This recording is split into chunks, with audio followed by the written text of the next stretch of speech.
रितु जी New Zealand से। गुरुदेव भगवान, आपके चरणों में कोटि कोटि नमन। राधा वल्लभ श्री हरिवंश। महाराज जी, मेरे पति आपके द्वारा दीक्षित हैं। दीक्षा के उपरांत मेरे पति मुझे मासिक धर्म के दौरान प्रसाद बनाने से रोकते हैं। मेरी अपने पति में बहुत आसक्ति है और ये अंकुश मुझे उनकी सेवा करने में बाधित करता है। हम दोनों ही कार्यरत हैं और विदेश में रहने के कारण। हाँ, पर शास्त्र तस्मात् शास्त्रम प्रमाणन्ते कार्याकार्यो व्यवस्थितो। यदि उन 3 दिनों में प्रसाद बनाया जाए और पाया जाए तो बुद्धि को भ्रष्ट कर देगा। शास्त्र ऐसा आज्ञा करता है, तो हमें शास्त्र सम्मत ही चलना चाहिए। अगर वो बाल ब्रह्मचारिणी है और वैराग्य युक्त वेशभूषा है, फिर वो मासिक धर्म के प्रभाव से उसको किसी भी सेवाकृत कर्म रोकने की बात नहीं कही गई। पर यदि गृहस्थ धर्म का प्रयोग है शरीर से, तो फिर शरीर को उस पद्धति से चलाना चाहिए जिस धर्म में हम हैं। 3 दिन तक हमको उसका कष्ट सहना चाहिए कि भाई हमारा भाव बन रहा है, तो फिर हम भाव ही रख सकते हैं, शरीर चेष्टा 3 दिन तक नहीं। 3 दिन के बाद फिर अपनी दिनचर्या पुनः करे। 3 दिन तक शास्त्र की आज्ञा है ऐसा ना करे तो फिर ना करे, नहीं तो बुद्धि भ्रष्ट हो जाती है। जब हम शास्त्र आज्ञा का उल्लंघन करके मनमानी आचरण करते हैं तो उससे बुद्धि, सबसे पहला प्रभाव बुद्धि पर होता है। तो हमारे जीवन की ड्राइवर है बुद्धि। तो जब हमारा कर्म हमको मारने आता है तो सबसे पहले बुद्धि का नाश होता है। बुद्धि ठीक निर्णय नहीं कर पाती, वही ड्राइवर तो गलत मार्ग में चल देती है और वहाँ फंस जाता है जीव। बुद्धि का गिरना ही सर्वनाश है। जो प्रायः बड़े बड़े महापुरुषों ने भगवान से ही याचना की कि हमारी बुद्धि शुद्ध हो, हमारी बुद्धि सत्य की तरफ प्रेरित हो, प्रचोदयात् सत्यम परम धीमहि। तो इसलिए अगर हम शास्त्रीय आज्ञा का पालन करेंगे तो हमारी बुद्धि शुद्ध हो जाएगी। इसलिए हमें ऐसा नहीं करना चाहिए। गृहस्थ धर्म में 3 दिन के लिए निषेध है। जीवन में कुछ भयंकर अपराध बन गए हैं महाराज श्री, उनका निवारण कैसे हो? पहली बात तो है कि जो हमसे गलती हो गई उसकी पुनरावृत्ति न हो। दूसरी बात है कि उस गलती को महापुरुषों से बता करके उनके अनुसार प्रायश्चित हो। अब जब गलती हो गई तो एक छोटी भी गलती होती है, एक बड़ी भी गलती होती है। और गलती हुई है या जानबूझकर के अपराध किया है, जैसे भ्रूण हत्या, गर्भ हत्या, ये गलती में नहीं आता, ये महत अपराधों में आता है। इसके लिए नहीं कि जाओ क्षमा, नहीं।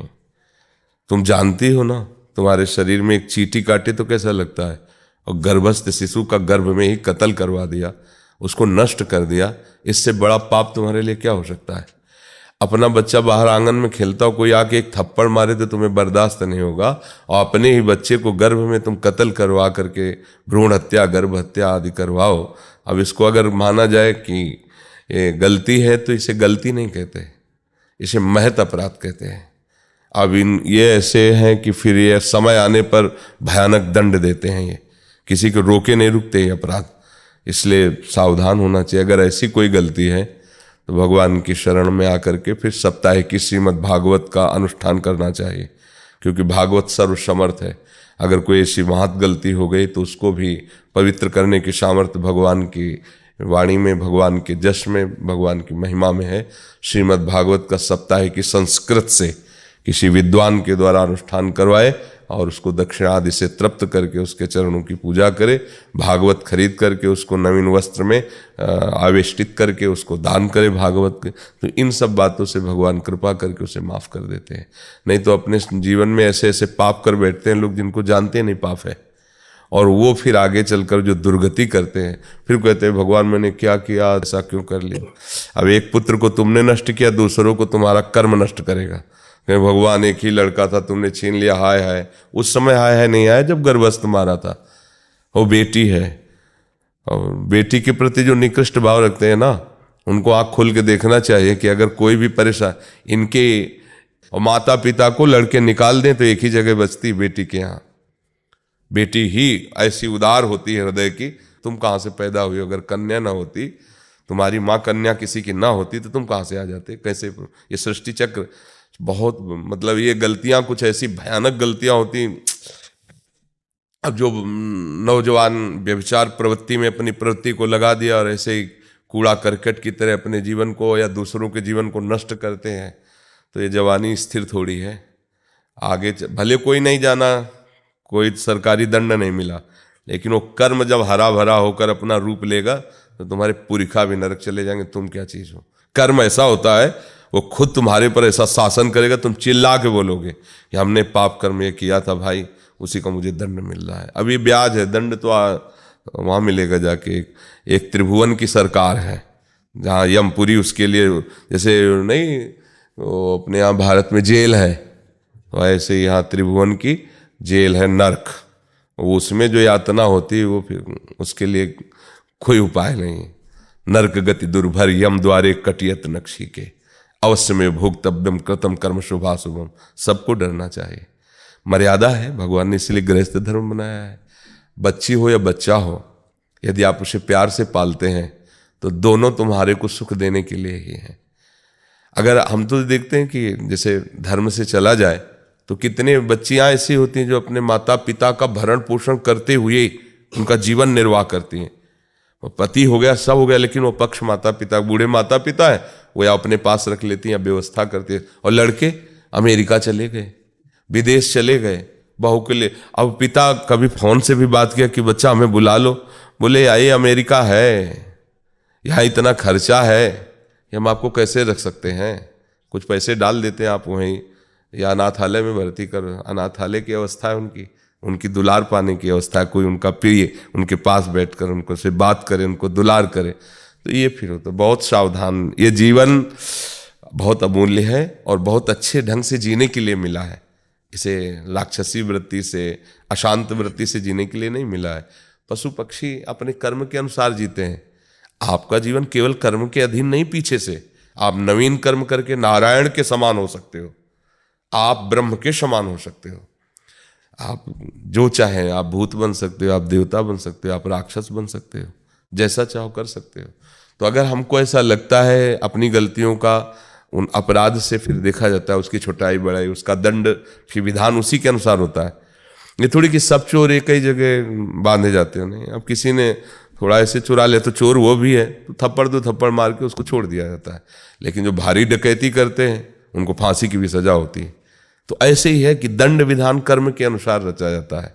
तो पहली बात है कि जो हमसे गलती हुई है वो हम दो पुनरावृत्ति न करें, और फिर उस गलती का माप कि कितनी भयानक है, कैसा है, विद्वानों से पूछकर उनके अनुसार प्रायश्चित कर लेना चाहिए।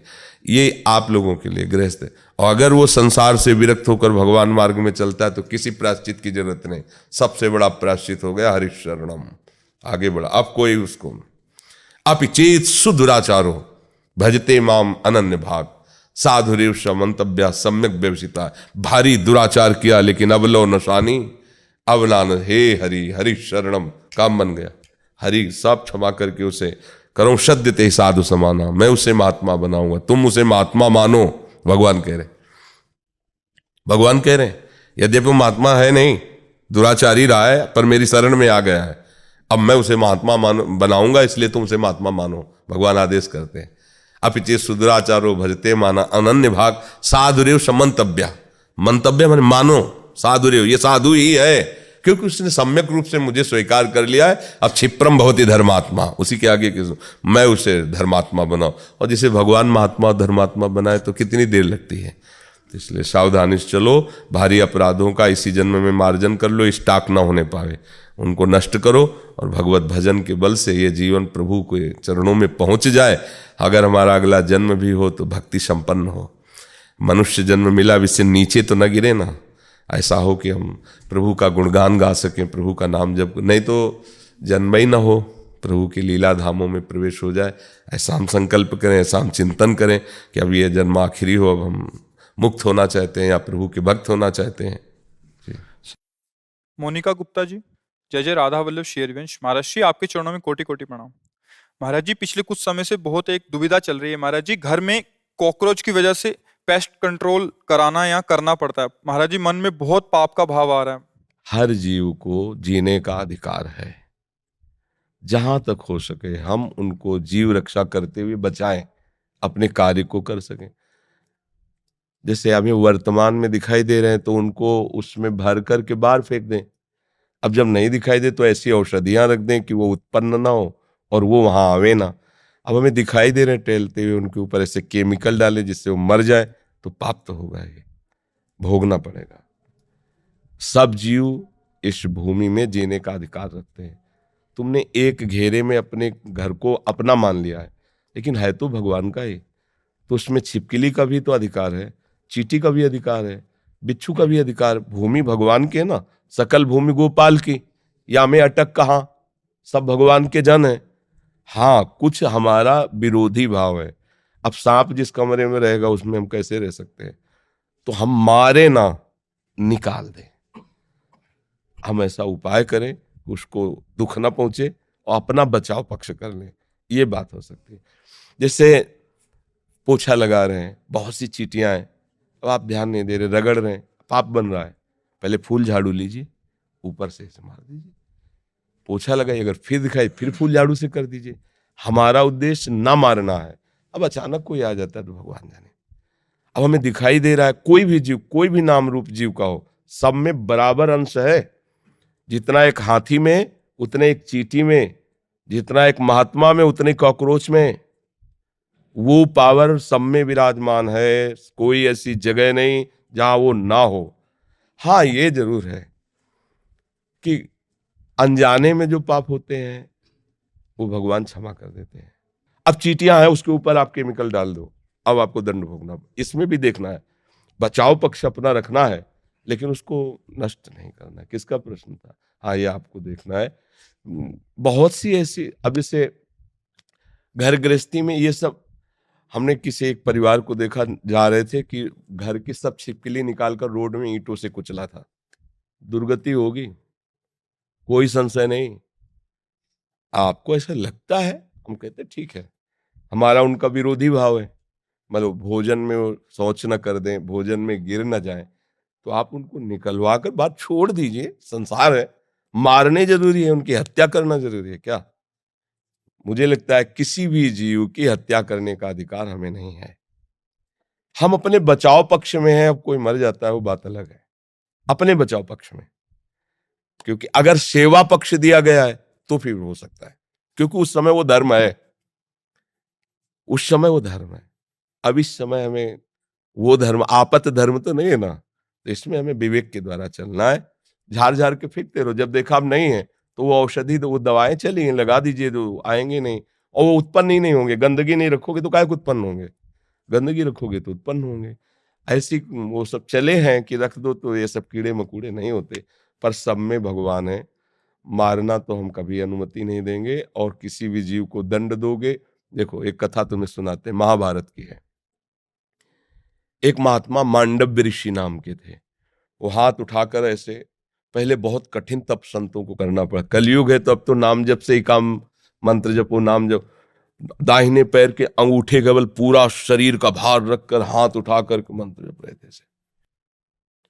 उसी राज्य में कुछ चोरों ने राजा के यहाँ चोरी की, राज कर्मचारियों ने पीछा किया, उनके आश्रम में गए और आश्रम में छुप गए, इस भाव से कि महात्मा के आश्रम को देखते ही राज कर्मचारी वापस चले जाएंगे कि यहाँ कैसे चोर छुपे हों।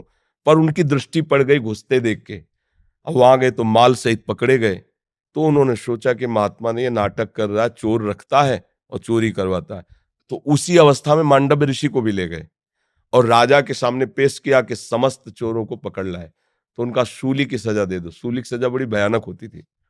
एक भाले जैसे यंत्र में ऊपर से सीढ़ियों से ले जाकर उसे छोड़ा जाता था, गुदा द्वार से वो जितना घुस जाए, भाले जैसा, अब वो उसी में टंगा है। अब प्राण शक्ति जितनी उसकी हो, जितने मिनट जिए, जितने घंटे जिए, कोई कोई घंटों जी जाता था, रक्तस्राव हो रहा है, तड़प रहा है, अब वो केवल एक सूली ऐसे लंबी ऊपर से छोड़ दिया और गुदा द्वार में जितना घुस गया, यहां तक याद। अब वो तड़प तड़प के बड़ी भयानक मृत्यु होती थी। वो महात्मा को भी ऐसे किया गया। वो तो साधारण जीव थे, सब मर गए। जो इस सूली गई गुदा द्वार से अंदर, सुचेतना जागृत हुई, लगाया पद्मासन, उसी पे बैठ गए सूली पे। अब ये तो योगी थे।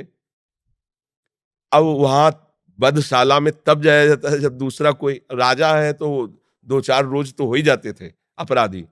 तो दूसरे दिन उतारने गए तो वो तो सब मरे थे और ये पद्मासन में बैठे थे।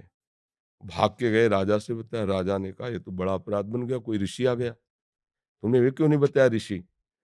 अब आगे गौ करके, ब्राह्मण करके मर्यादा थी कि गौ ब्राह्मण सामने है तो दया कर देते थे ऋषिजन, फिर साप नहीं देते थे। पहले बड़ा पावर मंत्रों का होता था।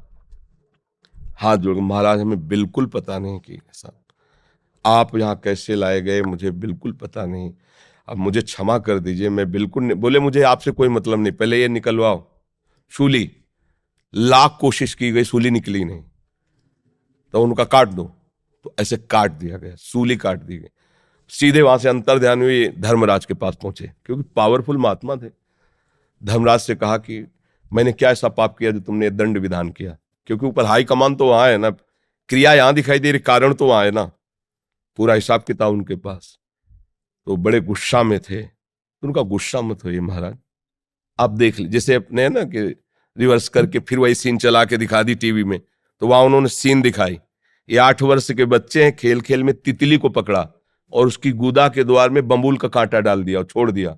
तड़प तड़प के वो तितली काफी समय में, बम्बूल का कांटा बड़ा होता है, तो जानते उसका परिणाम क्या आया? सूली उनके गुदा में डाली गई महात्मा होने पर भी। अच्छा, गुदा से कांटा निकाला नहीं तो सूली निकली नहीं। ये केवल मुंह जबानी कथा नहीं, महाभारत में भगवान व्यास देव जी ने इसको लिखा है। तो उनका नाम हुआ अणिमांडव्य। तब उन्होंने कहा कि हम नया नियम बनाते हैं, 14 वर्ष तक के बालक के पहले के अपराध जो है वो नहीं माने जाएंगे, वो मैं क्षमा करने का विधान बनाता हूं। और तुम मुझे बालक को इतना बड़ा दंड दिया उस खिलवाड़ का, इसलिए तुम मृत्यु लोक में जाओ, 100 वर्ष के लिए मैं तुम्हें शाप देता हूं। तो वही विदुर जी के रूप में आए, साक्षात धर्मराज। अंश से युधिष्ठिर है, लेकिन साक्षात धर्मराज विदुर जी के रूप में आए। अणिमांडव्य ऋषि के आज भी वसूली वैसी है। अब आप सोचो, एक महात्मा इतना बड़ा पावरफुल, जो न्यायाधीश को भी मृत्यु लोक में भेज दिया दंड देके, उसकी सूली नहीं निकली, तो आप काकरोच को या किसी जीव को, मुझे लगता है कि हिसाब हिसाब है। तो बचो, ऐसे कर्म मत करो जिससे पाप हो। हम 100 बार झाड़ के फेंक देंगे बाहर, वो डस्टबिन नहीं होते, डस्ट पेन क्या कहते हैं? हाँ, फेल, हम तो देहाती आदमी यार, तो बाहर फेंक दे। से नाम जप करो, पवित्र रखो, पहले से ही केमिकल ऐसा रख लो जिससे वहां उनकी उत्पत्ति ना हो। आप देख के डालोगे कि ये डाल, अब वो सीधा हत्या है, वो आपको अपराध लगेगा। दिनेश कुमार जी। श्री हरिवंश पूज्य सदगुरु भगवान के चरणों में कोटि कोटि प्रणाम। महाराज जी, मेरा निवेदन यह है कि जो इस शरीर की धर्म पत्नी है वो मेरा कहना बिल्कुल नहीं मानती। यदि आपका मन ही आपका कहना नहीं मानता तो दूसरे की बात क्या है? प्रश्न अपनी उपासना को परिपक्व करने के लिए किया जाता है। पत्नी शरीर संबंध है और मन हमारे भगवत संबंध में बाधक है। वही तुम्हारी बात नहीं मानता तो बाहर का प्रश्न मत करो, अपने मन को संभाल लो, सब ठीक हो जाएगा। अपने मन को संभाल लो, अपने मन को भगवदाकार कर लो, प्रियाजू के चरणों में समर्पित कर दो, तो आपको पत्नी पत्नी नहीं दिखाई देगी, उसमें जगतपति दिखाई देगा कि हमारी वासना की पूर्ति के लिए मेरा प्रभु मेरी पत्नी रूप लेके आया। समस्या का समाधान। तुकाराम जी महाराज, विठ्ठल विठ्ठल विठ्ठल केशव विठ्ठल विठ्ठल विठलाम, वो पानी भर के ला रहे थे, हर समय विठ्ठल विठ्ठल लगा रहता है। घर में खाने को नहीं, विठ्ठल विठ्ठल विठ्ठल, और गए खूब जाके कटु वचन बोले, पूरा मटका पानी के ऊपर फेंक दिया ऐसे ऊपर। तो गए भाग्यवान, हमने तो सुना था जो गरजते बरसते ले, तो गरजी भी और बरसी भी, विठ्ठल विठ्ठल विठ्ठल। कुछ भक्त लड़ाई थोड़ी लड़ता है, भक्त तो कृपा देता है। गन्ना 4-5 किसी भगत ले दिए थे तो घर ले जा रहे थे, 2-4 बच्चे रास्ते में मिल गए, वो मांगे तो दे दिए, एक गन्ना बचा। पत्नी ये दूर से देख रही थी, गए और एक गन्ना, उनका 4 और थे, बांट दिया ना। ये कुछ कमाता भी नहीं, जो मिलता भी है वो बांट देता, पूरा गन्ना टूट गया। उनका कोई बात नहीं, तोड़ना तो था ही, टूट गया, अच्छा है, कभी गुस्सा नहीं। तुम्हारी बात वो क्यों माने? तुम अपने गुरु की बात मानते हो, तुम भगवान की बात मानते हो? अगर मान लो तो सब भगवत स्वरूप है, कोई झंझट ही नहीं। तुम अपने को ठीक करो। यहाँ सांसारिक प्रपंच का निर्णय थोड़ी होता है, यहाँ भागवतिक निर्णय होता है। अपने मन को भगवदाकार कर लो तो वासुदेवा सर्वमित समात्मा सुदुर्लभा, कोई है ही नहीं। और अगर ये सोचो कि पत्नी तुम्हारे अनुकूल चले, तुम्हारे अधीन चले, ऐसा क्यों चले? तुम्हारी नौकर थोड़ी है। जैसे पुरुष शरीर में तुम उसके पति हो, ऐसे स्त्री शरीर की वही जीवात्मा भगवान का अंश है, वो अर्धांगिनी। उसकी भी कुछ मनोवृत्तियां, तुम्हारी भी मनोवृत्तियां, तुम अपनी मनोवृत्तियों को झुकाओ क्योंकि तुम सत्संगी हो, भगवत मार्ग के पथिक हो, झुकाकर उसे प्रेम में अधीन करो। शासन करने का अधिकार थोड़ी। जैसे लोग समझते हैं ना कि पत्नी एक साधारण चीज नहीं, जो जीवात्मा तुम हो वही जीवात्मा वो है। वो स्त्री शरीर में, तुम पुरुष शरीर में, और दोनों एक मित्र बन करके भगवत सलाह लेकर चलो मार्ग में। 3 गुण है माया के। हो सकता है तमोगुण स्वभाव, रजोगुण स्वभाव, तो तुम्हारे भाग्य के कर्माधीन होकर वो पत्नी बनी आके ना निर्वाह करो। भक्त हो ना, इसलिए कह रहे लड़ो मत, मारो पीटो मत। अच्छी बात बता दी, नहीं मान रही तो जैसे हमारे शरीर में रोग है हम सह रहे ना, ऐसे उसको ये मानकर कि प्रतिकूलता सहने के लिए भगवान ने मुझे दिया। तुम्हारा भजन बनेगा, तुम्हारा भाव बन। अगर बिगड़ गया तो फिर रात दिन उसी घर में रहना, जलो और द्वेष करो। भजन वजन तो सब चला जाएगा, तेरे दिन लात जूता होंगे, कोई मार्ग नहीं मिलेगा। ये बहुत गंदी बात है जो स्त्रियों को कोई नीचा समझता हो या स्त्रियों को अपनी दासी समझता हो। ऐसा नहीं समझना चाहिए। दोनों एक मित्र हैं, दोनों इस संसार मार्ग की गाड़ी जो चलती है ना, उसके पहिए दोनों के बराबर होते हैं। अगर एक भी छोटा उसमें लगा दो तो गाड़ी पलट जाएगी। ये जो लोग समझते हैं ना कि मैं पुरुष हूं तो बहुत बड़ी चीज हूं, ये स्त्री है तो एकदम छोटी बात है, ऐसी बिल्कुल गलत है। तुम्हारा जैसा जीवन है वैसे ही उसका भी जीवन है। हाँ, एक मित्र यदि गलत मार्ग का अनुसरण करे तो हम समझा सकते हैं, हम उसको उपदेश कर सकते हैं, उससे हाथ जोड़ सकते हैं, थोड़ा शासन दिखा सकते हैं, पर हम ये नहीं है कि वो हमारी मतलब अनुकूल चले, हमारे अनुकूल, क्योंकि उसकी भी तो अनुकूलता है। किसी को भी अनुकूल करने के लिए, देखो तुकाराम जी की पत्नी इतना सब करती थी ना, और सबसे पहले भगवत साक्षात्कार जानते हो किसको हुआ? तुकाराम की पत्नी को। सबसे पहले तुकाराम से भी पहले उनको भगवत साक्षात्कार हुआ, क्योंकि वो उनकी पत्नी थी, एक महाभागवत की पत्नी थी। ये सब करती थी, पर एक बात थी, भोजन बिना उनको पवा नहीं पाती थी। बस एक बात, तो कुछ भोजन लेकर के जा रही थी तो बड़ा कांटा को, पहले तो कहीं भी तुकाराम जी बैठकर भजन करते तो ढूंढती रहती थी। एक दिन काम थक गई ढूंढते ढूंढते, किधर जब मन आता चले जाते हो, मैं कैसे जानूं? तो उनका चौराहे में जाके कान लगाना, जिधर की भूमि से विट्ठल विट्ठल आवाज उधर चली आना, वहीं मैं बैठा मिलूंगा। कैसा नाम जापक महापुरुष है कि भूमि बोलती, जिधर से चरण गए ना वहां की भूमि बोलती विट्ठल विट्ठल। तो उधर जा रही थी तो पहाड़ में बैठे हो भजन कर रहे थे, तो इतना बड़ा बमूल का कांटा, अब चला न जाए, बड़ा कष्ट। ठाकुर जी आगे पीताम्बर वजह से, और कहा कि अच्छा कांटा लग गया, मैं कांटा निकाल देता हूं। इतना प्यार, अब कांटा कैसे निकले हाथ से? ठाकुर जी तो निकाल सकते थे, लेकिन महिमा दिखाने के लिए कि मेरे भक्त का थोड़ा भी कोई संबंध स्वीकार करके आदर करता है, तो मैं दांत से, ठाकुर जी ने कांटा निकाला दांत से, और अपने पीताम्बर की पट्टी फाड़ के ऐसे बना। जब वो गई लंगड़ाती तो तुकाराम जी ने कहा, आज तुकाराम जी जो दर्शन कर रहे थे महाभागवत के दर्शन कर रहे थे, अब पत्नी पत्नी ले रही कृष्ण साक्षात्कार की। तो उन्होंने कहा कि आज विशेष आनंद मिल रहा आपके आप लंगड़ा कैसे रहे? तो उनका कांटा लग गया। फिर बोले एक आया था सांवला सांवला था, और वो ऐसे तुकाराम जी के आंसुओं की झड़ी लग गई। प्रभु प्रभु कितने कृपाल। तो उन्होंने बताया दांत से कांटा निकल। तो और आप भजन करो, आप भक्ति में डूबो, तो आपके संबंध से उसका स्वभाव क्या, उसका जीवन परिवर्तन हो जाएगा।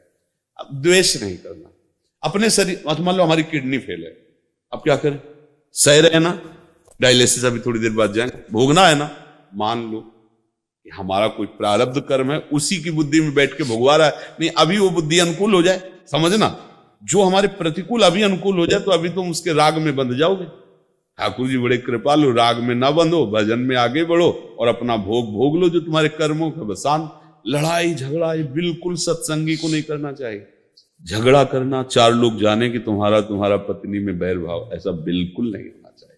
तभी हमारे शिष्य, तभी हमारी धर्म मर्यादा का पालन कर सकते हो। समझ रहे ना? अंकुश जी, राधे राधे। महाराज श्री हरिवंश। महाराज श्री, मैं गृहस्थ में हूं और गृहस्थ में कई बार इंद्रिय भोग विलास से लिप्त होना पड़ता है, कभी अपनी कामना वासना के अधीन होके तो कभी संतानोत्पत्ति के लिए। पर इन सब के बाद मन चिंतन बहुत दुखी होता है। ऐसा क्या करें गृहस्थ में रहते हुए भी कि भजन सेवा में उत्साह कम ना हो और भाव ना बिगड़े, कृपया मार्गदर्शन करें। किसका प्रश्न है? हाँ, बात यह है कि देखो, चाहे गृहस्थ में चाहे जिस मार्ग में, जो काम है इसका काम है सत्य चिंतन में बाधा पहुंचाना, और इसकी पूर्ति के बाद तृष्णा पैदा होना, अपूर्ति में क्रोध पैदा होना।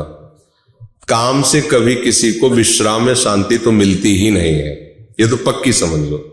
हाँ, गृहस्थ धर्म में इस काम का सेवन गृहस्थ धर्म के पालन के लिए होता ही है। कोई भी हो जो गृहस्थ स्वीकार किए तो ये काम लीला होती ही है।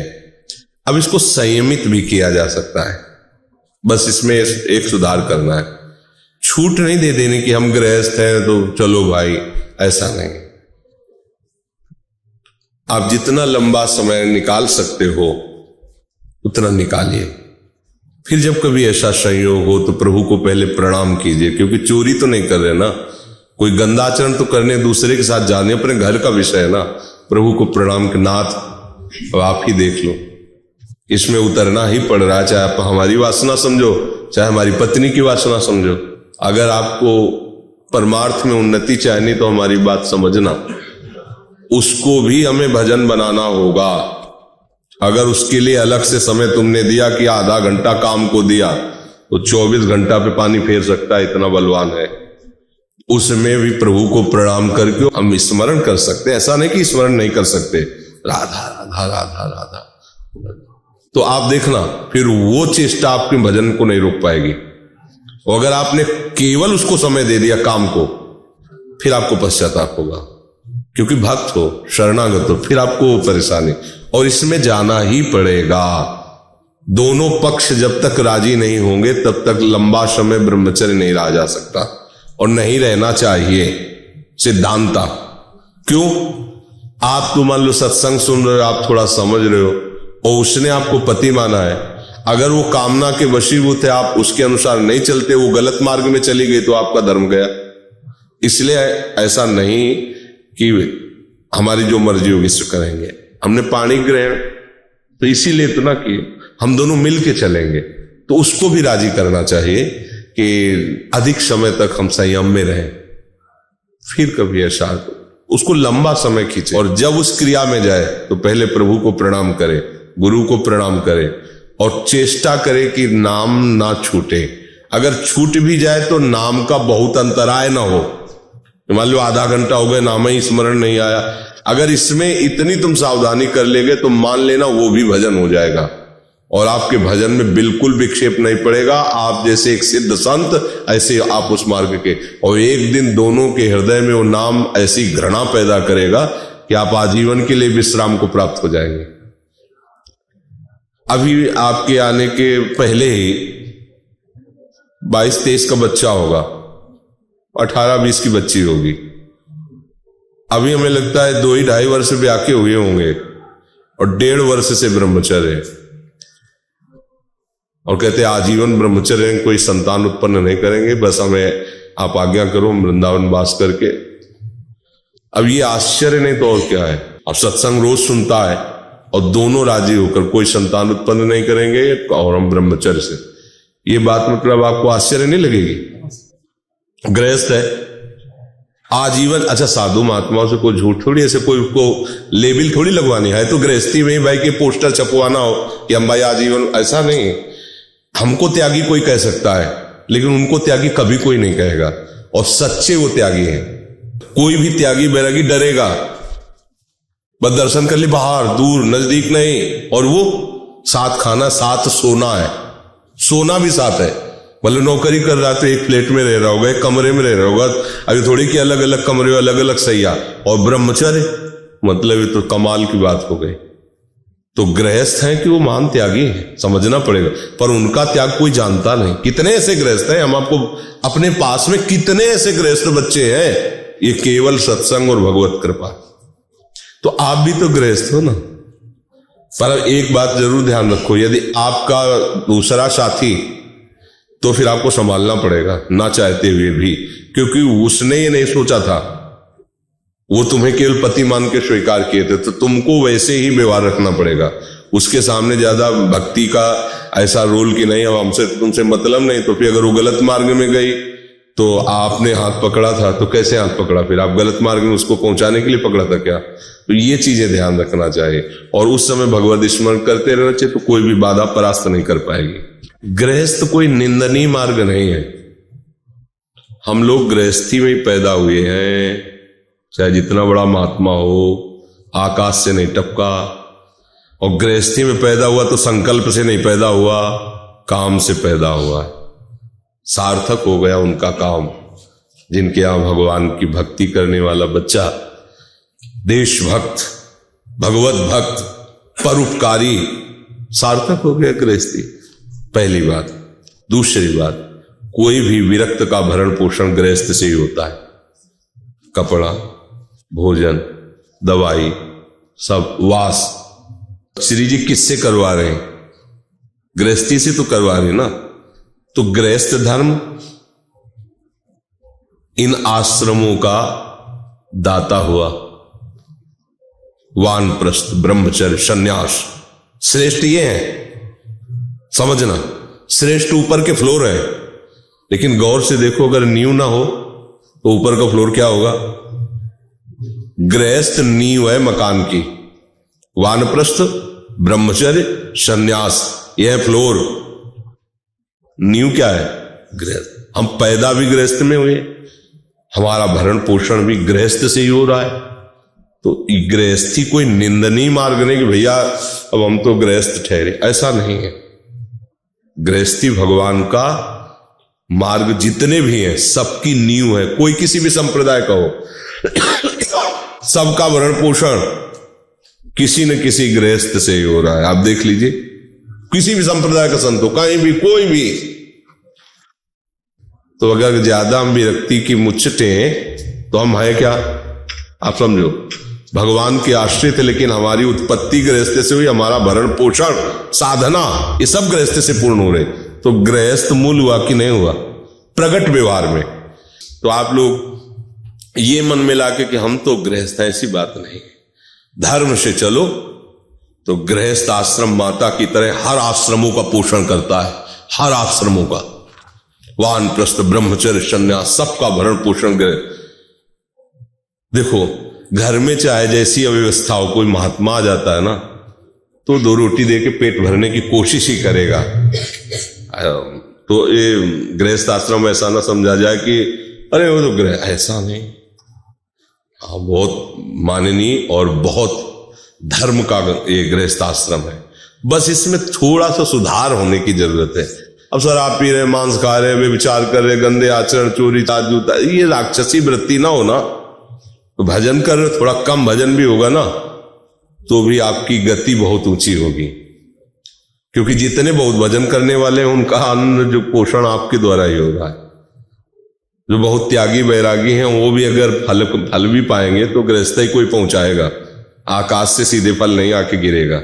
इसलिए आप बहुत अच्छे हो, बहुत अच्छे धर्म में हो, भगवान के द्वारा बनाया गृहस्थ धर्म है। बस ठीक से चलना है। ठीक से न चले तो विरक्त होकर भी क्या हाथ लगने वाला है? ठीक से चले तो गृहस्थी, आप मूल बात समझ लो कि गृहस्थी क्या है। गृहस्थी विरक्तों को प्रकट करती है, और विरक्त जनों का भरण पोषण, जितने भी परमहंस महात्मा हुए सब गृहस्थ धर्म से, जो वहीं से तो आए ना, और भरण पोषण उन्हीं के द्वारा हो रहा है। और वो दैन्य है इस बात के लिए कि कहां आप महात्मा और कहां मैं नीच गृहस्थ। हर बात वहां जोरदार की है, हर बात वहां जोरदार की है। बस अपने आचरण मत खराब करो, तो जो एक विरक्ति की गति होगी वही आपकी गति होगी। इसमें अंतर नहीं, इसमें अंतर नहीं कि आप भाई गृहस्थ हो तो बातें नहीं। गृहस्थ होते हुए आप अगर ऐसे आचरण करते हो ना, अतिथि सेवा, साधु सेवा, भगवत आराधना, नाम जप और मेहनत करके, तो भैया बहुत बड़ी यज्ञ हो रहे, इसमें कोई चिंता की बात नहीं है। बस हाँ जी, वो गलत आचरणों में हमारा चिंतन जाता है, उसमें थोड़ा नाम जप, तो सब मंगल हो जाएगा, सब बढ़िया हो जाएगा। परशुराम महाराज से जी राधे राधे। महाराज जी दंडवत प्रणाम। महाराज जी, हमने संतों से सुना है और पढ़ा भी है कि आध्यात्मिक मार्ग सर्वोत्तम है।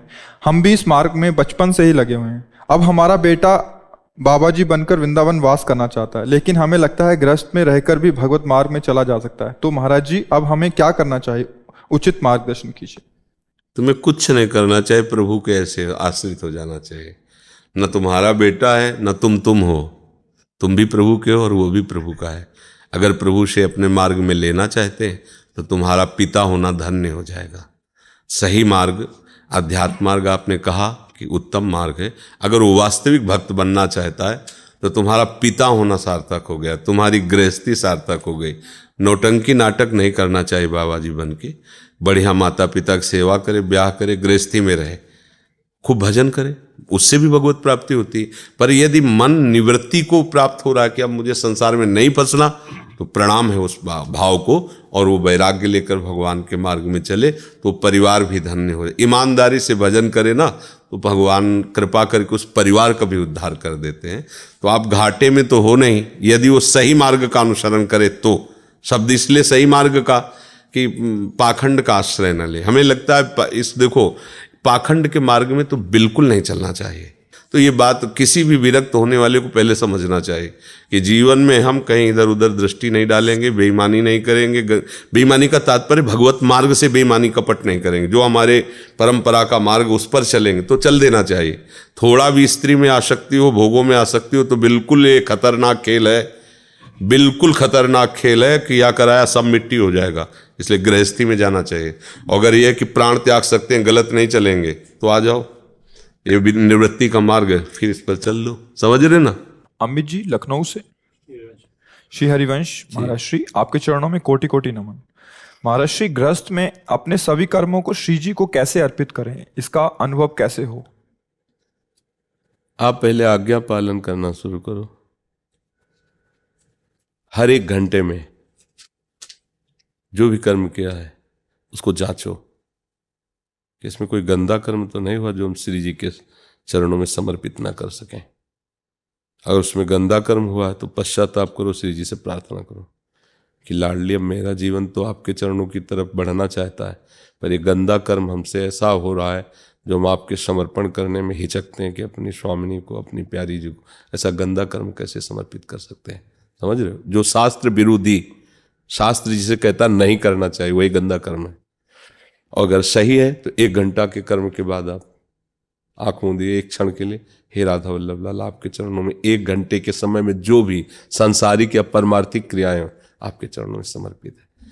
शयन करने जा रहे हैं, शयन से लेकर जागृत तक 6 घंटा सोए, जगने के बाद हे प्रभु इस नींद में जो भी स्वप्न आदि अवस्थाएं हुई, ये नींद आपके चरणों का स्मरण करते हुए हुई, इसलिए ये नींद के 6 घंटा आपके चरणों में समर्पित करते हैं। सोते हुए, जागते हुए, चलते हुए, फिरते हुए, उठते हुए, खाते हुए, पीते हुए, स्वभावश अनेक जन्म की आदतवत अहंकारवश जो जो चेष्टाएं हैं वो सब परम पुरुष प्रभु को समर्पित कर देना, ये भागवत धर्म कहलाता है। भागवत में 11 स्कंद में 9 योगेश्वर वर्णन करते हैं। आप समझ पा रहे हैं? तो आप अर्पण कर, बहुत बढ़िया मार्ग है, बहुत जल्दी आनंद आने लगेगा। अब बीच बीच में स्मरण करते रहो। मान लो निरंतर भजन नहीं होता, राधा राधा राधा, अगर 1 घंटे में 10-5 बार अंतराय में हाजिरी लग गई और पूरा घंटा समर्पित हो गया तो बढ़िया। आप भले दुकान कर रहे हो, हल जोत रहे हो, नौकरी कर रहे हो, तो समय में ही तो कर रहे हो ना, तो हर समय को आपको उनको समर्पित करना। मतलब 1 घंटे का आप नियम बना लो, 1 घंटे में मुझे, तो एक चिंता तो रहेगी ना कि 1 घंटे के बाद मुझे समर्पण करना है। ये क्रिया रूप समर्पण होते होते मन समर्पण होने लगेगा। मन और वाणी का समर्पण होते स्वयं समर्पण होता है। एक होता है विवेक के द्वारा स्वयं का समर्पण करके क्रिया मन वाणी को अधीन कर देना, वो बहुत अच्छे साधकों से होता है। और एक होता है क्रिया और मन और वाणी को समर्पित करते हुए स्वयं समर्पित हो जाना। तो ये होता है जैसे फंसे हुए लोग हैं, तो क्रियाओं में फंसे हैं, वाणी में फंसे, मन में फंसे हैं, तो धीरे से इनको, तो ये जहां जाएंगे वहीं मैं अपने आप को देखता हूं। और एक होते हैं ऐसे उपासक जो विवेकवान होते हैं, वो अपने आप को समर्पित करते हैं तो पीछे उनके करण अपने आप समर्पित हो जाते हैं। अब अपने लोग करण में फंसे तो पहले करण की, ये थोड़ा पद्धति, मतलब जैसे प्रपंच में बहुत समय जाता है तो उनके लिए बहुत आवश्यक है ये। अपने को प्रिया प्रीतम का मानो और हर समय समर्पित करना, चाहे भजन ना हो, भले संसारिक काम किया हो, पर वो भी समर्पित कर दो। है तो सृष्टि भगवान की ना, तुम्हारी तो नहीं ना, तुम्हें तो ड्यूटी मिली है। मान लो परिवार में 8-10 लोग हैं, कमाना है उनके से, तो ये सब ड्यूटी है तुम्हारी, उसे ड्यूटी मानो। घर परिवार संपत्ति सब प्रभु की है, मुझे तो नौकरी मिली है, और हर घंटे की हाजिरी लगाते जाओ प्रभु के चरणों में। एक दिन आएगा ये सब नहीं करना पड़ेगा, थोक में जमा होने लगेगा। क्या यार, अब क्या अलग अलग जमा करना, मैं ही हो गया हूँ प्रभु का, अब तो क्या सब कुछ प्रभु का, अब क्या समर्पित कर। तो अब भागवतिक चिंतन चलने लगा, अब संसारिक चिंतन खत्म हो जाए। पर यहां तक पहुंचने के लिए ये जरूरी, ये कर्म समर्पण ही हमें कर्म योग बना देगा। जो कर्म अपने लिए किया जाता है वो बंधन कारक होता है, और जो कर्म भगवत प्रसन्नता के लिए किया जाता है वो योग बन जाता है। योग हमें मोक्ष प्रदान करता है, आनंद प्रदान करता है। कर्म बंधन में डालता है, चाहे शुभ हो चाहे अशुभ हो। अवश्य में भोक्तव्यम शुभाशुभम, जो शुभ है या अशुभ दोनों कर्म भोगने पड़ते हैं। अगर हम शुभ और अशुभ इनसे बचना चाहते हैं तो भगवत प्रियता के लिए, भगवत प्रसन्नता के लिए कर्म करें। कृतम कर्म, जो हम कर्म कर रहे हैं वो हमें भोगने पड़ेंगे। तो भोगना ना पड़े, वो कर्म हमें बांध ना पावे, उसके लिए बहुत बढ़िया ये सूत्र है। तो दियम वस्तु गोविंदम तुभ्यमेव समर्पये। ये शरीर आपके द्वारा दिया हुआ, बल आपके द्वारा दिया हुआ, पदार्थ आपके द्वारा दिया हुआ, आपके लिए ही चेष्टा कर रहा हूं, क्योंकि परिवार आपका है, गृहस्थी धर्म में आपने हमें रखा है। तो हे नाथ, एक एक चेष्टा आपके चरणों में समर्पित है।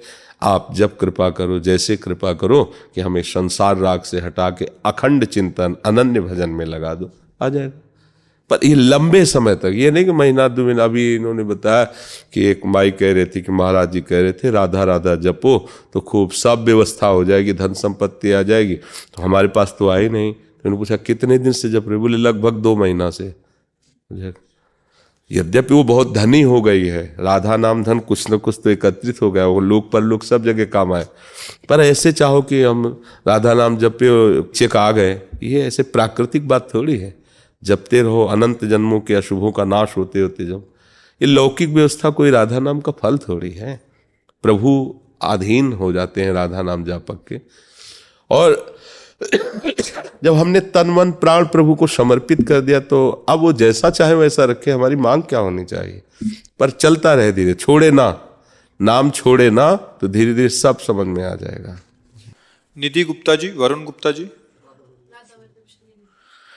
हमारे प्यारे राधा वल्लभ स्वरूप प्राण प्यारे सदगुरुदेव भगवान, आपके चरणों में कोटि कोटि नमन। राधा वल्लभ श्री हरिवंश। महाराज जी, आपकी प्रेरणा से 2 वर्ष पूर्व में हमने एक दूसरे से निश्चय किया था कि अब ब्रह्मचर्य में रहकर सिर्फ प्रिया प्रीतम की प्राप्ति करेंगे। अब तक का सफर आपकी कृपा से बिना दैहिक आकर्षण के पूर्ण हुआ। महाराज जी, हम पूर्ण जीवन ब्रह्मचर्य में रहकर सिर्फ प्रिया प्रीतम की प्राप्ति करना चाहते हैं। आप अपनी कृपा और आशीर्वाद बनाए रखें। किसका है? हाँ, बहुत सुंदर है, धन्यवाद। भगवत कृपा है, अहंकार मत करना। और साथ में नाम जप का भी संकल्प लीजिए कि अनवरत नाम जप करते रहेंगे। बहुत कृपा पात्र जन हो। जब आप यहाँ नहीं फिसलोगे तो आपको कोई फिसला नहीं सकता।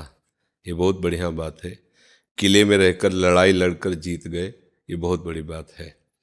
क्योंकि मैदान में उतरने पर चारों तरफ से आक्रमण है, किले में सुरक्षा के घेरे में शत्रु पर विजय प्राप्त कर लिए, बहुत अच्छी बात है। पर अभी विजय प्राप्त नहीं हुई है। बस इतना रखिएगा कि उनकी कृपा से हम क्रॉस कर रहे हैं धीरे धीरे। वो सर्व सामर्थ्यशाली प्रभु कर्तुम अकर्तुम अन्यथा कर्तुम है। जिन बातों के लिए साधक डरता रहता है वो बातें आपके पास हैं और आप उनसे निडर होकर चल रहे हैं, ये विशेष कृपा है। शांत रहिएगा, कभी अभिमान मत कीजिएगा और कभी अपने किसी निज जनों से वार्ता मत कीजिएगा कि मैं ब्रह्मचर्य हूँ। मैं जरा सा भी अहंकार आएगा तो पूरा का पूरा मामला खराब कर देगा। जैसे बहुत शुद्ध और स्वच्छ दूध में बस 2 बूंद खटाई पड़ने की जरूरत है, फाड़ के फेंक देगा। ऐसे ही चाहे जितना सुंदर साधन हो, अहंकार आया कि मिटिया मिट हो जाता है।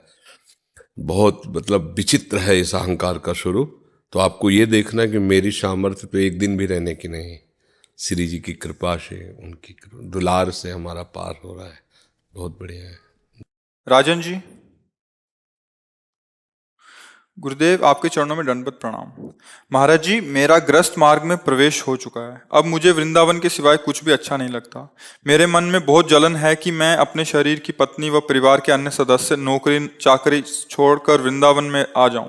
कृपया मुझे मार्गदर्शन करें कि मैं क्या करूं अभी। नहीं, ये गलती है, ठीक नहीं है। हमारी ऐसी वृत्ति रहना तो अच्छा है, पर इसे क्रिया में उतारना ठीक नहीं।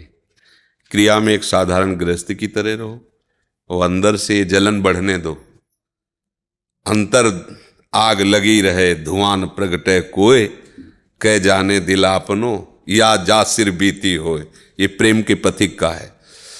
अंदर आग लगी हुई है भगवत प्राप्ति की, प्रियालाल के मिलन, किसी को जानने मत दो। जिसके साथ जैसा संबंध बिल्कुल वैसे ही नाटक करो, नाटक में कमी नहीं होनी चाहिए। और अंदर से तुम कौन हो ये बात समझते रहो। जैसे नौटंकी नाटक में थोड़ी देर के लिए राजा रानी का रोल मिले तो चक्रवर्ती सम्राट थोड़ी हो जाएगा, पर उस समय की रुआब उसको वैसे ही दिखानी पड़ेगी, तभी वो सही नाटक कर पाएगा। वैसे वो जानता है कि मैं 500 रुपये में चक्रवर्ती सम्राट का नाटक 2 घंटे के लिए कर रहा हूं, समझ रहे हो ना। ऐसे ही हमें जानना है कि मैं प्रियालाल का निज जन हूं। मायाकृत नाटक में मुझे पति बनना पड़ा, भाई बनना पड़ा, पुत्र बनना पड़ा, तो नाटक भी उन्हीं का है। नाटक की मंचना करने वाले श्री कृष्ण हैं। भगवान का गोपाल शास्त्र नाम में एक नाम है जगन नाटक वैभवा। अब आपको नाटक में कमी मत करना। पत्नी के साथ पति का ठीक रोल करो, माता पिता के साथ पुत्र का रोल करो, भाई के साथ भाई का रोल करो, व्यवहार के साथ व्यवहारिक रोल करो, पर अंदर से रोल कर रहे हो तुम हो किसी के नहीं। किसके हो? प्रभु के। देखो ब्रज की गोपियों का चरित्र पढ़ के देखो। श्री कृष्ण की प्रेम में मतवाली गोपियां घर का वैसे ही पूरा काम करती हैं जैसे एक साधारण गृहिणी करती है। चिंतन उनका ऐसे ही जैसे परमहंसों का असाधारण चिंतन होता है। तो आपका चिंतन बंधनी है, पर आप इसको क्रिया में मत उतारें कि सबको छोड़कर वृंदा, ऐसा नहीं। इस चिंतन को और बढ़ाओ, खूब प्रिया प्रीतम का चिंतन करो और परिवार का वैसे ही पोषण करो जैसे एक संसारी आदमी करता है। आप देखो इससे आगे बढ़ जाओगे। अभी अगर आपने छोड़ दिया, एक उदाहरण के छोड़ दिया और आप कुछ दिन अलग होके देखो, अब आपका चिंतन जो अंदर ये जलन पैदा करे ये बदल जाएगा। यार पत्नी क्या सोच रही होगी, अमुक क्या, अब वो चिंतन उधर रागात्मक घसीटेगा।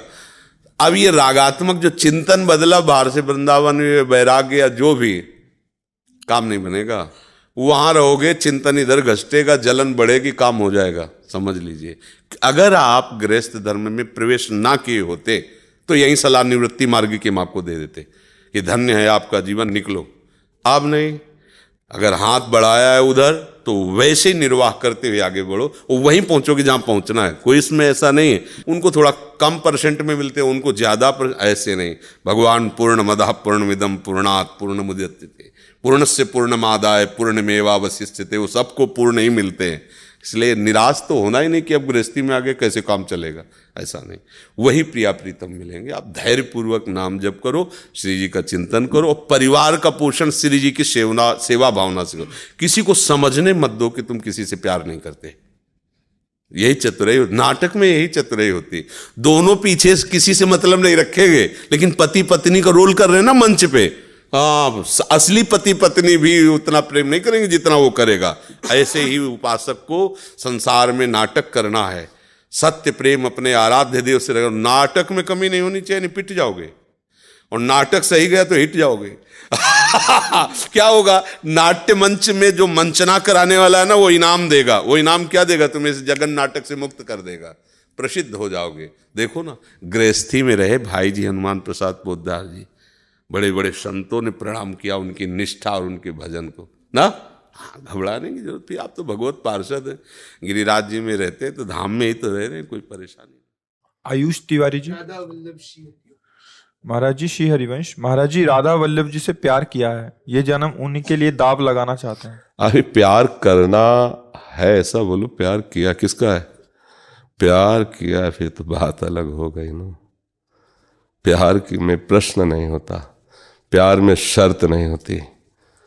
प्यार जो होता है वो ऐसा नहीं होता कि क्या करना है क्या नहीं करना है। प्यार हो गया वो बात अलग हो गई। प्यार करना है बोलो, है ना? हाँ, प्यार किया है फिर तो हो गया सब कुछ जो कुछ होना था। यही तो सार बात है। प्रभु से प्यार किया है तो हमने किया है ना। अब हमें प्यार करे ना करे उनकी हमें परवाह नहीं, हमने उनसे प्यार किया। ये एकाकी प्रेम है भक्त का। त्रिभुवन को घास तिनके के समान समझता है वो जो प्रभु से प्यार करता है। प्यार करना है, ऐसा लक्ष्य बनाओ और नाम जप करो, उनकी लीला कथा सुनो, उनकी सेवा भावना में रहो, उनके भक्तों का संग करो, तो उनसे प्यार होने लगेगा। प्यार हो गया तो फिर कुछ बकाया थोड़ी रह जाता है। वो तो सिद्ध पुरुष है, जिससे प्रभु से प्यार हो गया उसकी तो गति ही निराली होती है। वो तो मम भक्ति युक्तो भुवनम पुनात, वो तो पूरे लोक को पावन करने की सामर्थ्य रखता है जो भगवान से प्यार करता है। दुर्लभो मानुषो देहो देहिनाम क्षणभंगुरा तत्रापि दुर्लभम मन्येत वैकुंठ प्रिय दर्शनम। भगवान वैकुंठनाथ से जो प्यार करता है भगवान उसे बहुत प्यार करते हैं। ऐसे भक्त का दर्शन भगवत दर्शन से भी श्रेष्ठ माना गया है। तो ये भगवत प्रेम हो जाना, तो देखो भगवत दर्शन किए हुए उद्धव जी हैं लेकिन प्रेम नहीं है, और भगवत प्रेमी गोपीजनों के दर्शन के अब प्रेम हो गया।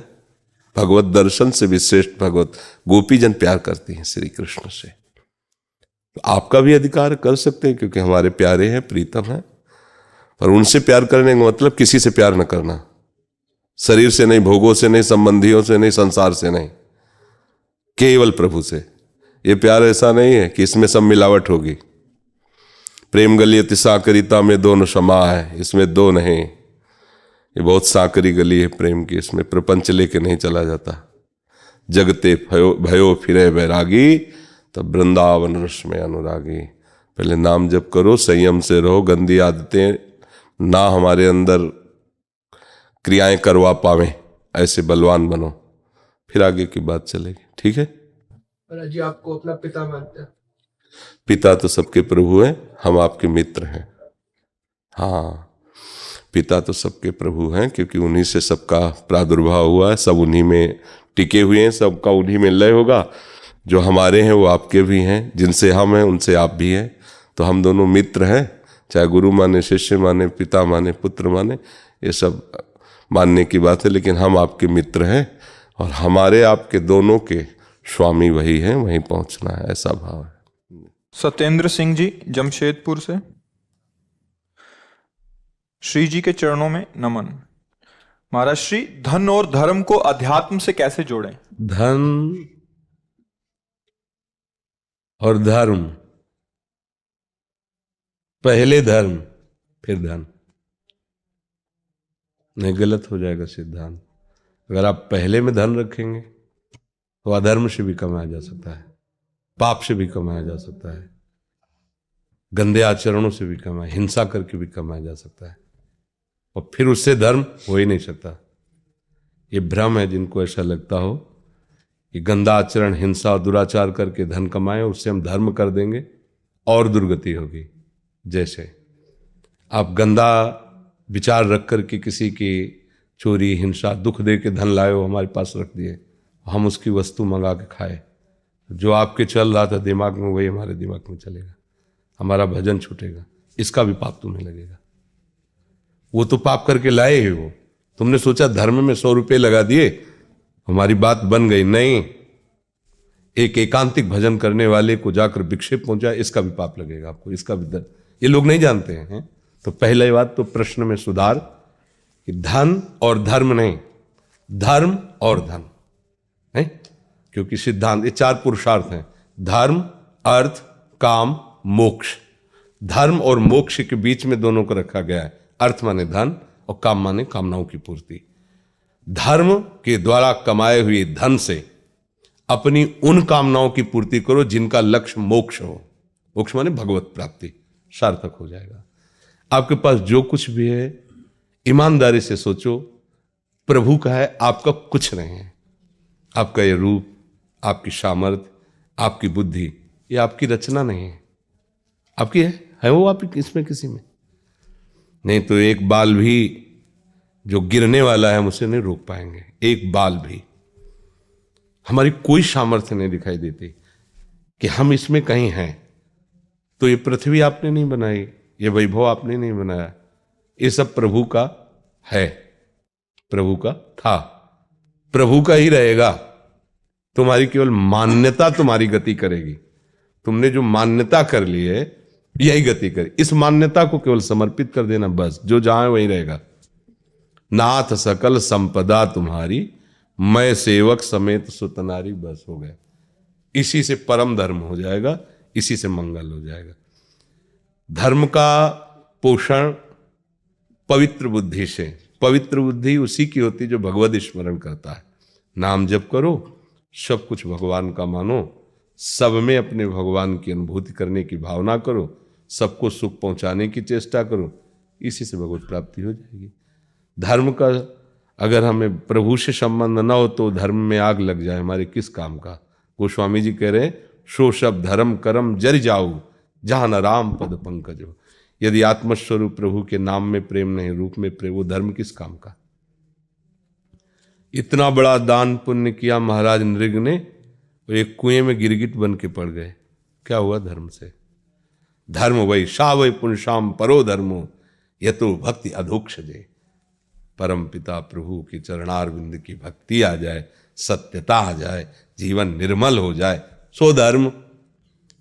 जिसे हम लोक धर्मों में भ्रमित होते हैं और भागवत धर्म को नहीं जानते, तो लोक धर्म की सच्ची माने में उसकी आखिरी स्थिति भागवत धर्म में हो तो माना जाएगा धर्म, नहीं तो नहीं। सर्व धर्म परित्यज्य माम एकम शरणम व्रज, इसकी पूर्णता है।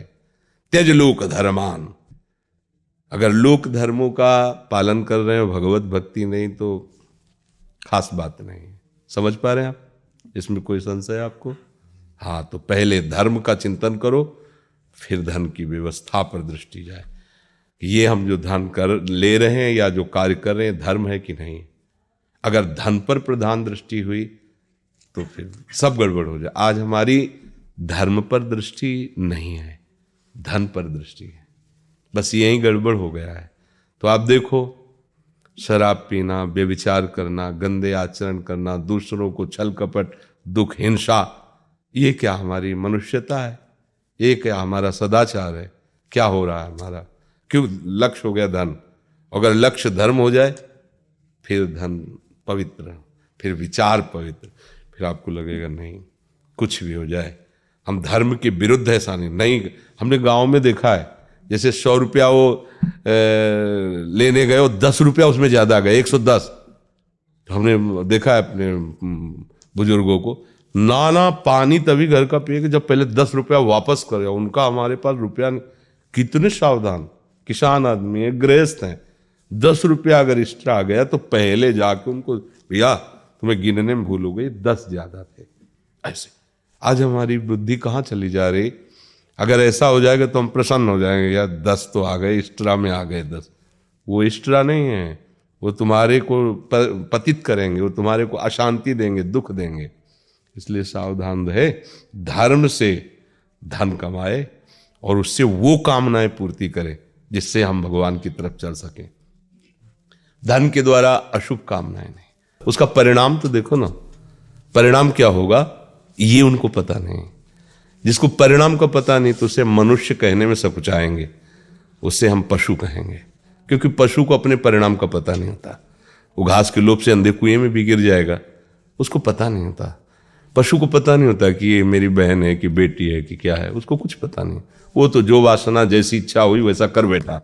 अगर ऐसा ही है मनुष्य में, तो मनुष्य रूपेण मृगाश्चरन्ति, वो मनुष्य रूप में पशु है, मनुष्य नहीं है। केवल मनुष्य बन जाए तो, जिसमें तुम्हारा जन्म हुआ है, देवता या साधु महात्मा भगवान, ये तो बहुत आगे के, केवल मनुष्य बन जाओ तो तुम्हें शांति और सुख मिलने लगेगा।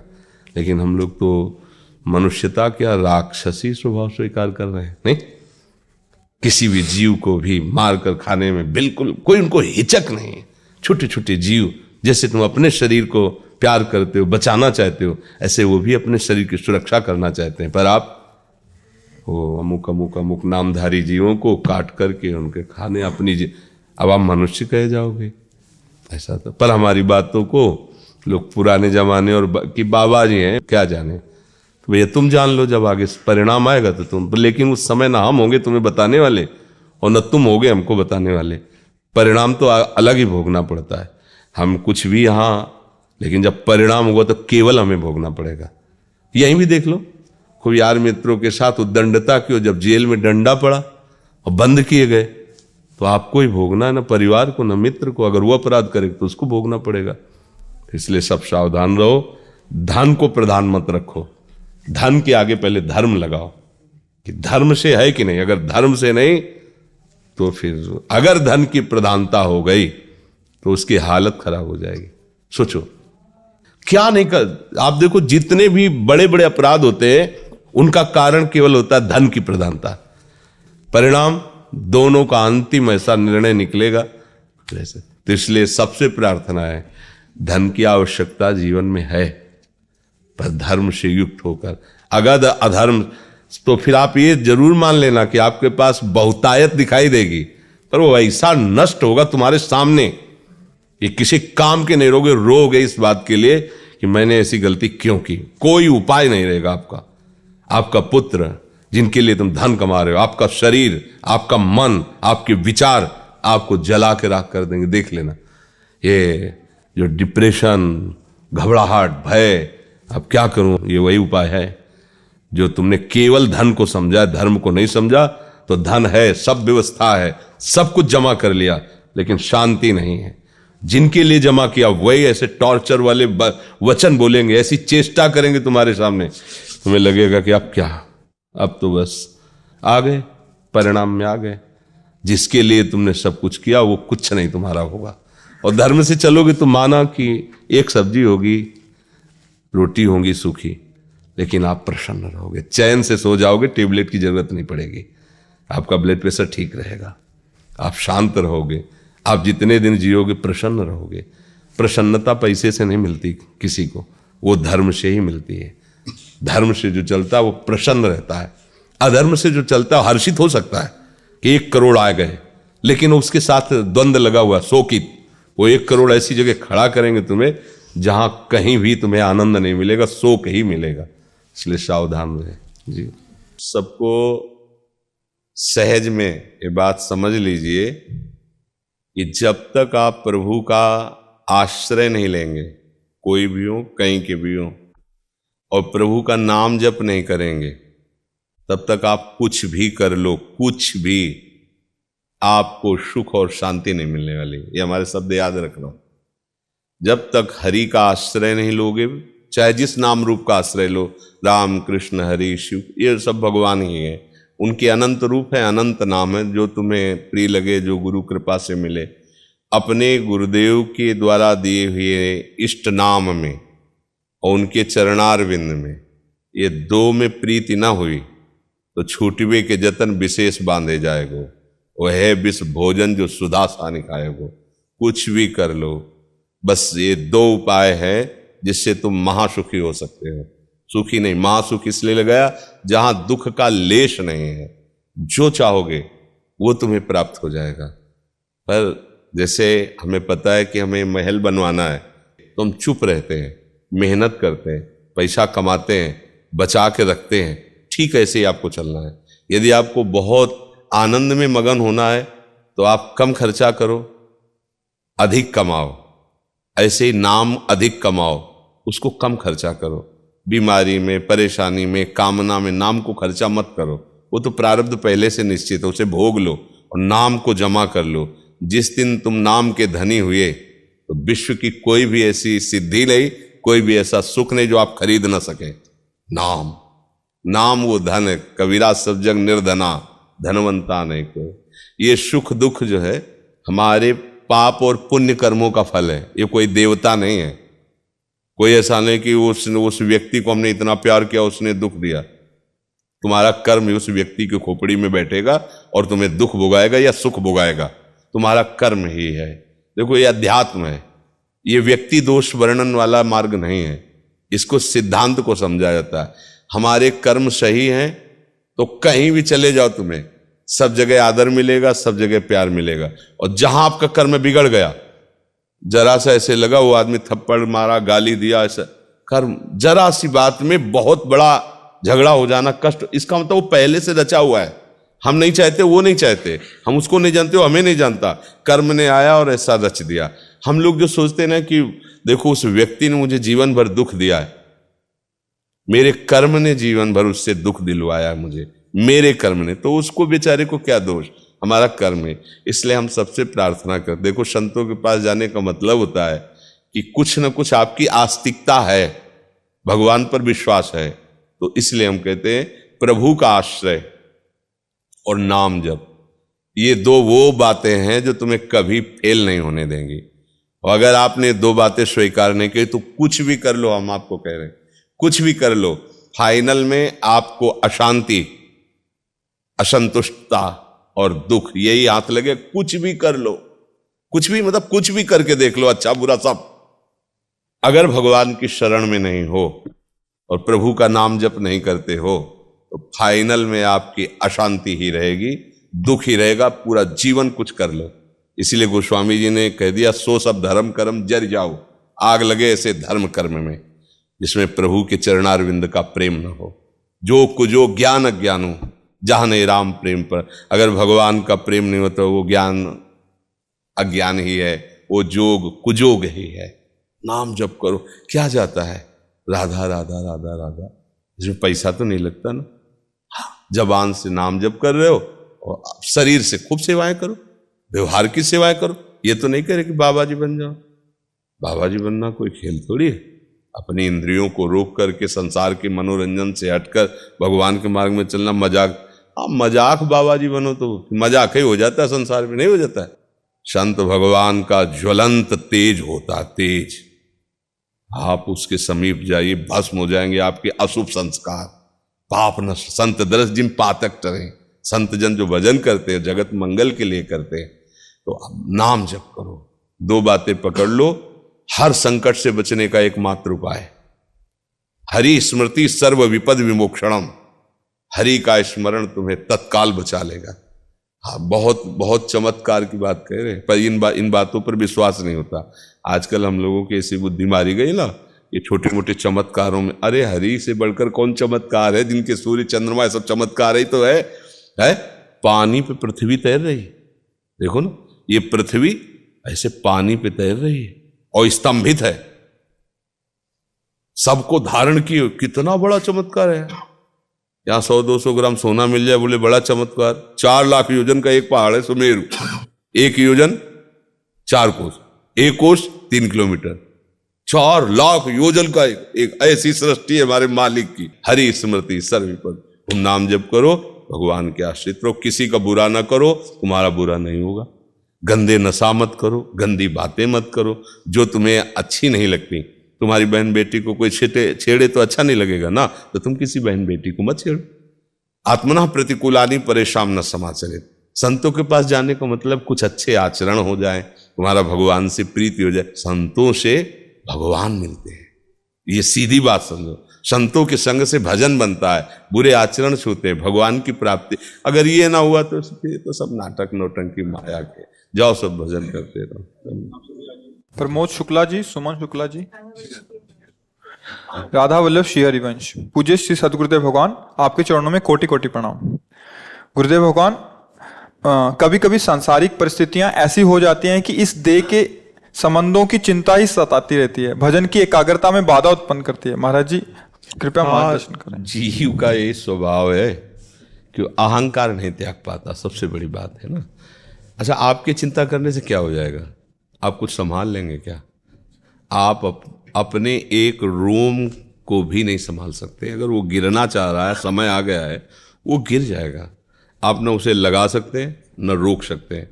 तो आप, एक बहुत छोटी बात है कि आप अपने शरीर के एक रोम को भी सुरक्षा नहीं दे सकते, तो आप परिवार की क्या सुरक्षा कर लेंगे? आप किसी की क्या सुरक्षा कर लेंगे? मतलब आप असमर्थ हैं। तो फिर जो सर्वसमर्थ प्रभु हैं उनके भरोसे पे हो जाओ, वो आपसे करवा सकते हैं, वो आपसे करवा सको। आपकी भुजाओं में बैठ कर वो ऐसा कार्य करवा सकते हैं कि आप खुद सोचेंगे कि ये तो हो ही नहीं सकता था मेरे से। उनके आश्रित रहो। जो भी अपना है, चाहे रिश्ता हो, चाहे वस्तु हो, चाहे संपत्ति हो, चाहे ये शरीर हो, वो प्रभु को समर्पित भावना से कर दो। नाथ सकल संपदा तुम्हारी, मैं सेवक समेत सुतनारी। हे प्रभु, अब आप जानो, आप देखो।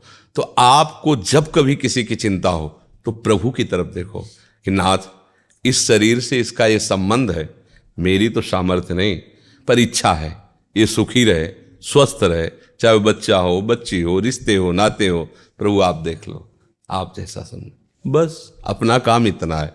हो सकता है हमारे मन की बात है कि मान लो आप हमसे जुड़े, अभी आपको दुखी देखें तो हम आपसे थोड़ी कहेंगे, हम तो श्री जी से कहेंगे कि श्री जी ठीक है जैसे भी हैं, पर हैं तो आपके ना, अब आप संभालो, आप देखो। ऐसे आप भी जो आपसे जुड़े हैं, जहां आपका मन जुड़ा है, तो आपको उनकी सारी की सारी चिंता इनके चरणों में दे देंगे, प्रभु आप देखो, और वो सब संभाल लेंगे। प्रभु सब विश्वास करो, वो सब प्रणत कुटुंब पाल रघुराई, गोस्वामी तुलसीदास जी कहते हैं। शरणागत के, प्रणत माने शरणागत के परिवार को भगवान पालते हैं। कुटुंब पाल रघुराई, चिंता ना करो, चिंतन करो, भजन करो, उसी से सब ठीक हो जाएगा।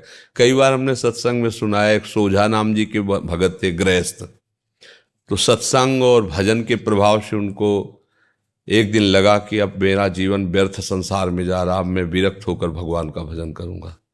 तो शास्त्र की बात आई कि अब तो ब्याह कर चुके हैं और नवजात शिशु बच्चा भी था, क्या करूं? तो पत्नी से उन्होंने कहा देखो हमारा निश्चय हो गया है, अब हम भगवान का भजन विरक्त होकर करेंगे। आप पत्नी, इसलिए आपसे हम कहते हैं कि यदि आप चाहो तो हमारे साथ चल सकती हो, और अगर आप ना चाहो तो ये सारी संपत्ति, घर परिवार सब आपका, मुझे जाने दो। तो उनका मुझे संपत्ति सब नहीं चाहिए, मैं आपके साथ चलूंगी। तो बोले अपने साथ कुछ नहीं ले चलना होगा, मतलब कुछ नहीं तो कुछ नहीं। उनका ठीक है, पर उन्होंने गोद में अपने नवजात बच्चे को लिया और चल दिया। जब काफी दूर चली तो बच्चा लेके चलने में पीछे हो ही जाते हैं, तो पीछे मुड़ को देखा, उनका गोद में क्या है? उनका बच्चा। तो हमने कहा तो कुछ नहीं लेना है, तुम क्यों ले? तो बोले अभी नवजात बच्चे को कैसे छोड़ दें? चीता बहुत से टहल, बोले देखा इनका पालन पोषण कौन कर रहा है? तुम करते हो, छोड़ यहीं छोड़, अगर मेरे साथ चलना है तो बच्चे को छोड़ दिया ऐसे ही जंगल में। अब मां तो मां होती है ना, ठीक है, पति के आज्ञा के अनुसार भजन, पर उनके हृदय में एक टीस होती कि कभी कोई मुझे सूचना दे दे कि क्या हुआ होगा मेरे बच्चे का, उनके मन में था। तो कम से कम 12 वर्ष हो गए, पर उनके मन की वो पीड़ा नहीं गई कि एक बार तो मुझे पता चल जाती कि इनकी आज्ञा के अनुसार छोड़ दिया था, मेरा बच्चा मरा, कोई जंगली जानवर खा गया या क्या हुआ। सोझा जी ने देखा कि एक बात में अटकी हुई है, बोले चलो। तो 12 वर्ष में बाल और सब ऐसे बढ़ गए थे, तो पहचान में नहीं आए। गांव के बाहर रुके, गांव के लोग उधर से जो जाए तो बुलाया, बोले भैया यहाँ एक सोझा जी रहते थे, आप जान? बोले हाँ, बहुत अच्छे भजन करने वाले भगत थे। तो बोले वो विरक्त होकर के बाहर चले गए थे, उनकी पत्नी भी सुना साथ चली गई थी। बोले हाँ, और उनका बच्चा भी था, वो इतने निर्दयी कि वो अपने बच्चे को ही जंगल में छोड़ दिया। पर भगवान की कृपा देखो, वो अपने आप बताने लगा, भगवान की कृपा देखो, राजा जो है सोझा जी का बड़ा आदर करते थे। तो जब सुना कि सोझा जी चले गए तो राजा ने अपने सैनिकों को भेजा कि एक बार उनको रोको, हम बात करेंगे। तो वो तो मिले नहीं, पर रास्ते में लड़का मिल गया उनको, और राजा के लड़का नहीं होता था, तो उनका ऐसे भक्त का बालक हमें मिल गया, तो इसको हम गोद लेते हैं। बोले वो आज 12 वर्ष का राजकुमार है। पत्नी इसका चलो सीधे यहाँ से, बोले समझ गए, तुम चाहे जितना कमाती, चाहे जितना हम कमाते, वो उतला नहीं प्राप्त कर पाता, और भगवान के सारे छोड़ दिया तो राजकुमार बना बैठा है। तो हम अगर अपनी चिंता खुद ढोएंगे तो परेशान हो जाएंगे, कुछ कर नहीं पाएंगे। तो अगर अपनी चिंतामणि प्रभु के चरणों में समर्पित कर देंगे तो बात बन जाएगी।